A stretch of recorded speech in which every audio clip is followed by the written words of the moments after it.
KBC में करोड़पति पति। सूरज के जीवन का एक ही फंडा था कि मेहनत तो गधा भी करता है, घर बैठे जो कमाए समझदार वही होता है।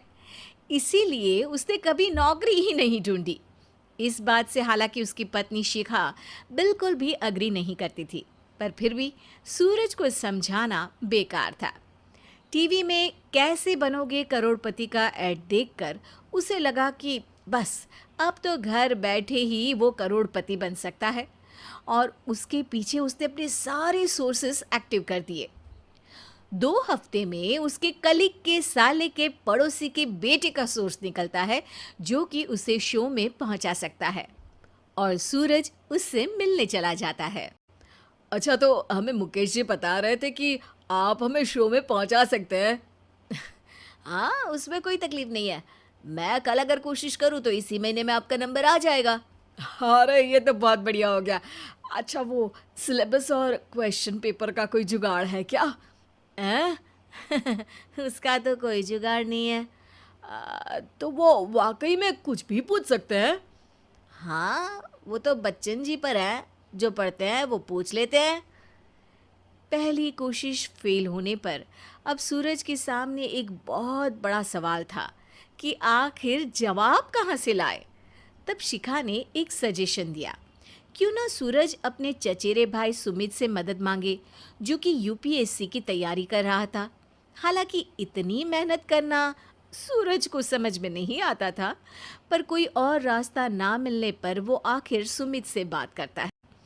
अरे सुमित, हमारा कैसे बनोगे करोड़पति के लिए सिलेक्शन होने वाला है। तुम हमें थोड़े चिट बनाने में मदद करोगे क्या? अरे भैया, चिट बनाए तो सालों हो गए, उसमें हमारा एक्सपर्टीज नहीं है, बल्कि आप बोलो तो हम आपकी पढ़ने में ज़रूर मदद कर सकते हैं। हट, कैसी अनाप शराब बातें कर रहा है तू। सूरज ने सुमित को मना तो कर दिया था, पर तैयारी करने के सिवाय कोई चारा उसे दिख भी नहीं रहा था। खासकर जब 12 के पेपर लीक करने के एक्सपर्ट शुक्ला जो भी हाथ जोड़ लेते हैं। आखिर सूरज को सुमित के पास जाना ही पड़ा, और उसने सुमित और शिखा से वादा किया कि वो बहुत मेहनत करेगा। 1 महीने की तैयारी के बाद फाइनल हुआ कि शो से 1 हफ्ते पहले एक ट्रायल खेला जाएगा, जहां पर सारे रिश्तेदार ऑडियंस की जगह पर होंगे और शिखा सवाल पूछेगी। दूर दराज से भी रिश्तेदार आकर हाजिर हो गए देखने कि आखिर कैसे बनेगा सुमित करोड़पति। सब कुछ सेट था, और इतने में सूरज आकर अपना स्पीच देता है। ये 1 महीना मेरे लिए आसान नहीं था, पर अपने भाई सुमित और अपनी पत्नी शिखा की मदद से मैं इतनी दूर पहुंच पाया हूँ। मेरे मम्मी पापा के आशीर्वाद ने भी बहुत साथ दिया है मेरा। मैं उम्मीद करता हूँ कि आज के शो में आप लोगों को बहुत मज़ा आएगा। साक्षी पहला सवाल पूछती है और पूरे कमरे में सन्नाटा छा जाता है। इंडिया में कितने स्टेट्स हैं? 3, सॉलिड, लिक्विड और गैस। अरे रुकिए, तो ऑप्शंस तो देने दीजिए। इतने में 5वीं कक्षा का चिंटू बोल उठता है। अरे क्या मामा, आप तो पहले सवाल पर ही आउट हो गए। अरे बेटा, पहला सवाल तो ट्रायल होता है ना। अरे तुम अब देखना। देखने जैसी बात तो थी ही। सूरज को इतना शांत किसी ने नहीं देखा था। कभी कभी तो लगता था मानो सूरज आंख खोलकर ही सो गया हो। मामा जल्दी करो प्लीज, कल सुबह पनवेल भी तो निकलना है। अरे हट, कंसंट्रेट करने दे मुझे। 3 सवाल में 3 लाइफलाइन खत्म हो चुकी थी, और अब चौथे सवाल पर भी सूरज का मौन नहीं टूटा। पर सूरज अभी भी हार मानने को तैयार नहीं था। उधर हर कोई सूरज को छोड़ सुमित को देख रहे थे। आखिर सुमित ने ही तो पढ़ाया था सूरज को। गजब बेइज्जती है यार। अरे बेटा, तो बाप का, दादा का, भाई का, सबका नाम बुड़वाएगा।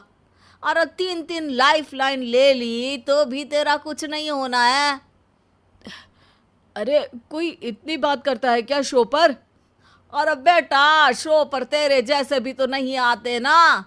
सूरज की ये जंग आखिर 1 घंटे बाद 5वें सवाल पर खत्म हो गई, जब उसने इंडिया के नेशनल बर्ड का नाम कहा, कौवा।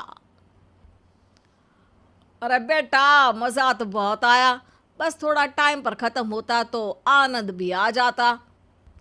ताने बारिश के बूंदों की तरह बरस रहे थे और सूरज को भी समझ आ रहा था कि ये करोड़पति बनना शायद उसके बस के बाहर की बात है। पर वो आखिर ये बात मान कैसे लेता? वो सख्त लौंडा जो ठहरा, उसने सोचा कि बेइज्जती तो हो ही चुकी है, पर अगर मैं हार नहीं मानूं तो शायद कुछ हो सकता है। शिखा, तुम देखना, असली शो में आग लगा दूंगा, आग। करोड़पति बनूंगा मैं, हाँ। सब्जियां खत्म हो गई है घर पे, ले आओ। पहले पति बन जाओ, फिर करोड़पति बनना। अरे गजब बेइज्जती है यार। बेटा, अभी तो घर पर ही हुई है, 1 हफ्ते में तो तुम देश के सामने करवा कर आओगे। वैसे जब टीवी पर जाओ ना, तो बस अपने मम्मी का ही नाम लेना, ठीक है? कोई पूछे तो बोलना कि पापा नहीं है मेरे। अरे पढ़ाई की, पेपर निकलवाए, इतने सारे लोगों को खाना खिलवाया, क्या फर्क पड़ा? इसीलिए मैं कहता हूँ कि मेहनत तो गधा भी करता है, घर बैठे जो कमाए वही सिकंदर। लेकिन मामा, गधे भी जानते हैं कि हमारा राष्ट्रीय पक्षी मोर है।